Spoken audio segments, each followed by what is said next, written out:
तो ये हिजाब, ये शर्म, ये पर्दा, ये लिहाज, ये इस मुल्क की पहचान है।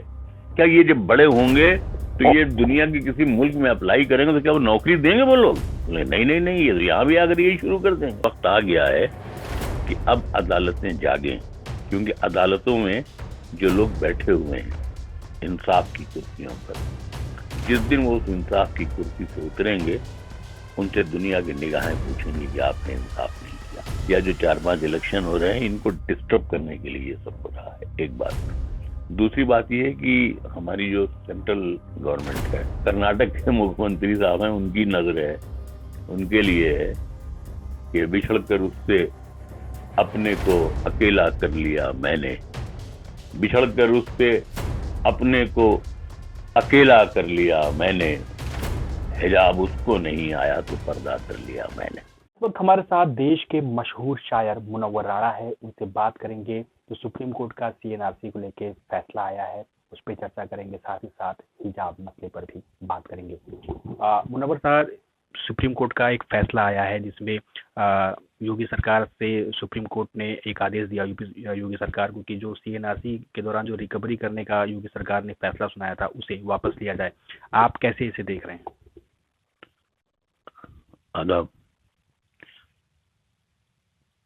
आज शेर से आप लोगों से मुखातिब हुआ जाए, सुनने वालों से, कि खुद अपने आप को शादाब करना चाहता है, फकीर आपको आदाब करना चाहता है। कभी कभी ऐसा होता है इस जमाने में कि सुबह का अखबार पढ़ो तो चाय की याद आती है, और सब नशे तो छोड़ दिए, सिगरेट पीनी, पान खाना उम्र और बीमारियों ने छुड़वा दिया। लेकिन यह है कि चाय हमारे लिए, हमारे जैसों के लिए शराब का काम करती है। तो सवेरे सवेरे जब सुप्रीम कोर्ट का एक फैसला मैंने पढ़ा, मैंने टीवी तो मैं देखता नहीं हूँ, इसलिए कि अब टीवी सिर्फ इसलिए लगा है कि लोग देख के खुश हों कि हाँ मालदार आदमी है ये, क्योंकि यहाँ टीवी भी है। इससे ज्यादा का इस्तेमाल हमारे यहाँ टीवी का नहीं है, क्योंकि टीवी सच देखने के लिए होता है, झूठ सुनने के लिए नहीं होता है। अगर हम अपने बच्चों को झूठ सुनवाएंगे तो इसका मतलब है कि हम इनको झूठा बनाएंगे। जब ये बड़े होंगे तो ये झूठ बोलेंगे कि टेलीविजन पर झूठ आता था और अब्बा सुनते थे। तो हम अपने बच्चों को कि रगों में, कि नसों में ये खून बो कर नहीं जाएंगे जिसमें नफरत होती है। हम शायर हैं, हमारी जिम्मेदारी है, शायर हो या कवि हो, कि वो मोहब्बत के चिराग चलाता हुआ दुनिया से जाए। तो जब सुबह मैंने अखबार देखा तो मुझे बहुत अच्छा लगा सुप्रीम कोर्ट का फैसला।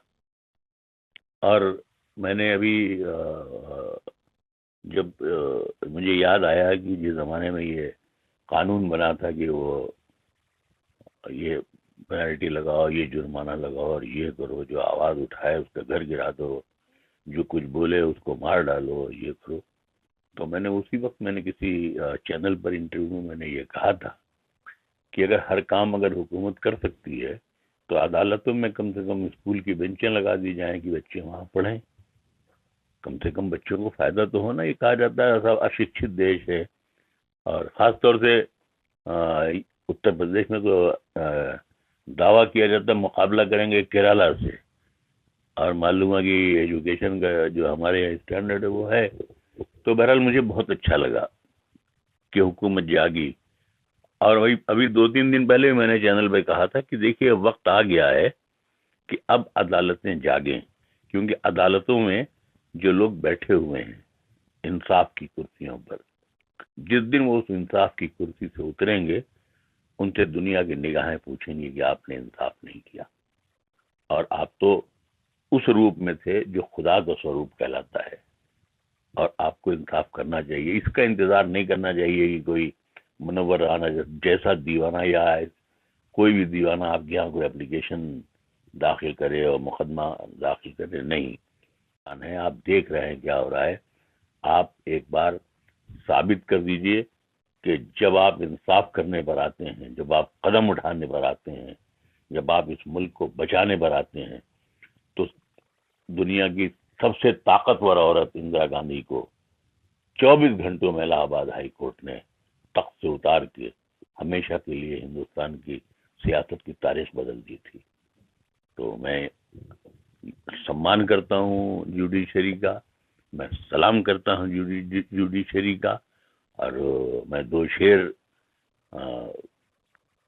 खासतौर से पढ़ना चाहता हूँ कि सफेद पोशी तेरा एतबार जाता है, सफेद पोशी तेरा एतबार जाता है, अगर चिराग हवाओं से हार जाता है।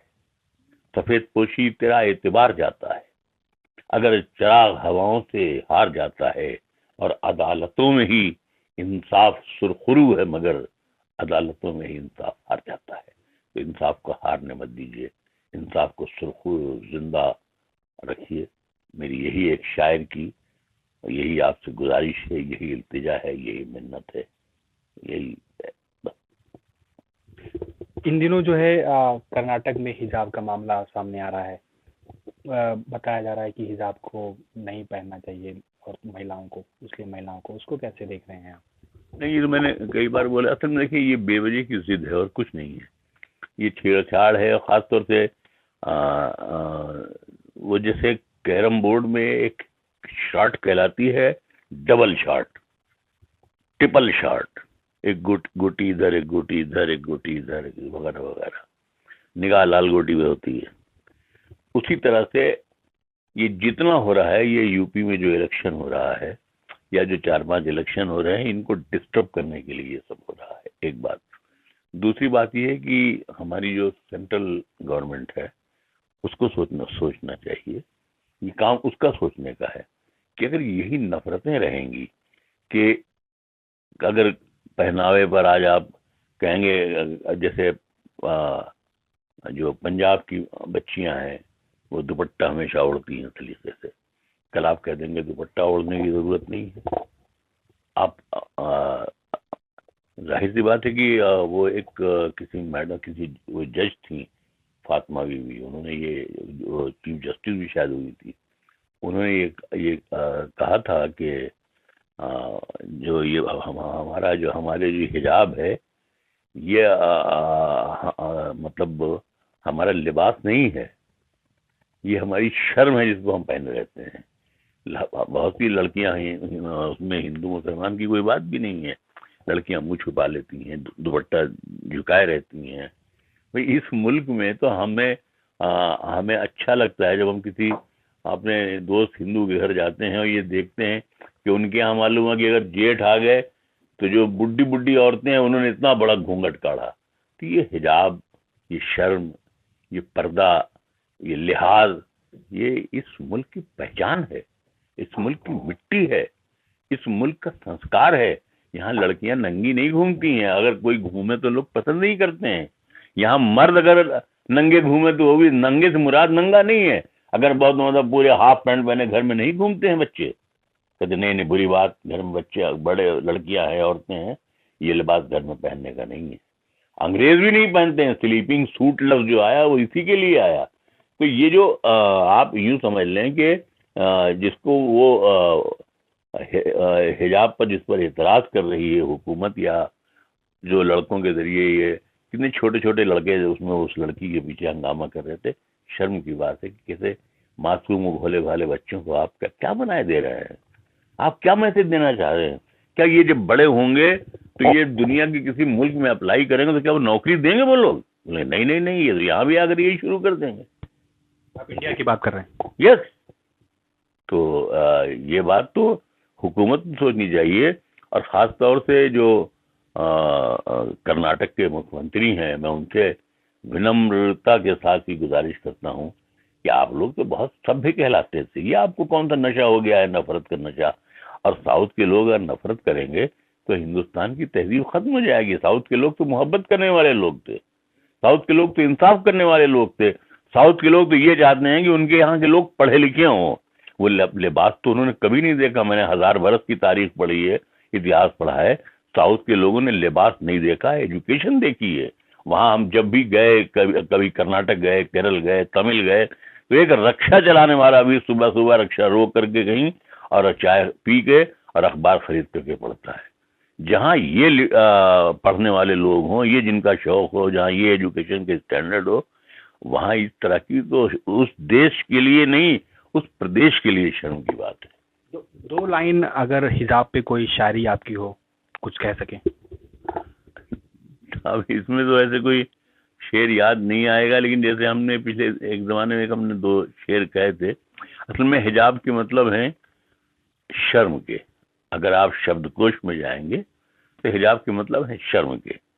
हिजाब के मतलब कोई ड्रेस कोड नहीं है। हिजाब का मतलब है शर्म। शर्म का नाम ही है कि लड़की या कोई भी उसका ड्रेस कोड ऐसा हो कि वो अच्छा लगे। और इसीलिए लड़कियां दुपट्टा भी पहनती हैं, साड़ी पहनती हैं, तो पल्लू सर के नीचे, सर के ऊपर होता है। आप देखिए कि हसीना वाजिद हैं, बूढ़ी हो गई हैं, 70 साल से ऊपर ही की होंगी, और वो जितनी देर खड़ी रहती हैं माइक पर या कहीं पर, तो आप देखिए वो बार बार पल्लू ठीक करती रहती हैं, पल्लू ठीक करती रहती हैं। जाहिर सी बात है, ये साड़ी का पल्लू ठीक करने की तहरीर तो वो हिंदुस्तान से लेके गई होंगी, बांग्लादेश में तो नहीं था। तो मेरा कहने का मतलब ये है कि हिजाब जो है वो एक पल्लू है जो लड़कियां ढांकना चाहती हैं कि वो महसूस हो कि वो लड़की हैं, या वो शर्म महसूस कर रही हैं, वो औरत है। तो उसको ये हिंदू मुसलमान बनाना बहुत ही जो आजकल जैसे ये यूं करके दुपट्टे को ऐसे ओढ़ लेती हैं कि मुंह दिखाई न दे, गैर मुस्लिम बच्चियां भी करती हैं, अच्छी लगती हैं, तो बुरी बात नहीं है। तो इस पर तो हमने एक जमाने में कहा था, ये हिजाब के मतलब है शर्म। पर्दे का मतलब है, जो शब्दकोश में एक मतलब ये भी है, मर जाना। यानी ये जैसे कहा जाता है कि स्वर्गवास हो गए, तो आसान शब्दों में कहा जाता है कि उन्होंने पर्दा कर लिया। तो एक शेर हमने कहा था, ये जो कर्नाटक के मुख्यमंत्री साहब हैं, उनकी नजर है, उनके लिए है कि बिछड़ कर उससे अपने को अकेला कर लिया मैंने, बिछड़ कर उससे अपने को अकेला कर लिया मैंने, हिजाब उसको नहीं आया तो पर्दा कर लिया मैंने, हिजाब उसको नहीं आया तो पैदा कर लिया मैंने।